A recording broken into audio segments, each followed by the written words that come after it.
But as I said, the more interesting part is actually taking the questions. You can go into mock interviews, and you've got two options. You can either have an automatically generated interview, and all that's going to do is it's going to automatically select the interview questions for you. Or you can go into a custom interview and you can create the interview by selecting the questions. So from that same library we just saw, you can select questions to go in and then practice answering on camera. Alternatively, you can come into some of these pre-built interviews. So we already saw the retail one there. There are ones around engineering. There are practice interviews for your elevator pitch and summarizing yourself. And then there are classic strengths-based, competency-based behavioral interviews, which are made up of a number of questions. When you answer the questions, we won't show you here, but you're given the option of either using written answers or recording them on your webcam. We would always recommend recording them on your webcam if possible, because that way the system can provide you some feedback on how you've answered. And I'll show you how that looks now. So this elevator pitch is just made up of one question, this interview, and it's already been taken. So once you work through an interview, this is the feedback that you'll receive. It will firstly tell you top level how many questions you answered in that interview and how long you spent in total, and it will tell you what your video quality was like. So going back to where I started, this is all about building confidence and being prepared for a remote interview, which is more and more commonly requested by employers.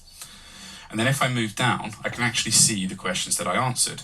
So give me your elevator pitch was the question in this interview. You can see yourself, a video of yourself answering the question and a written transcript of your response. You'll get a few key points here, just pieces of advice. Keep it short, talk about who you are, and you can just tick these off if you feel like you've covered those.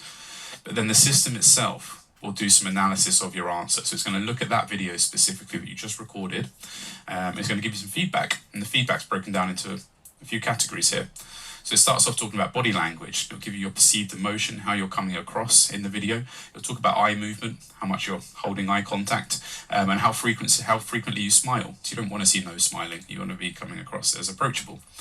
Then your communication and speech, so the speech rate. How quickly are you talking? How clearly are you talking? And how many filler words are you using as you go? And then it looks at the camera position and video quality specifically. So it'll look at the positioning of your camera in terms of, is it central? Is your eye line in the correct place? And is the camera distance at a good distance from where you're sitting?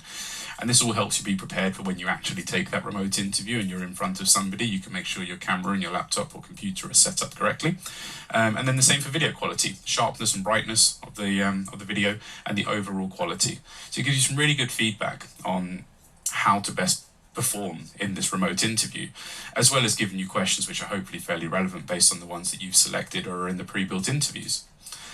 So that's Interview 360, and you can take these as many times as you like. You can go through different mock interviews, you can access different questions, and you can pull all of this off anytime you like. So you can go to share or print if you want to take away this feedback and do something else with it.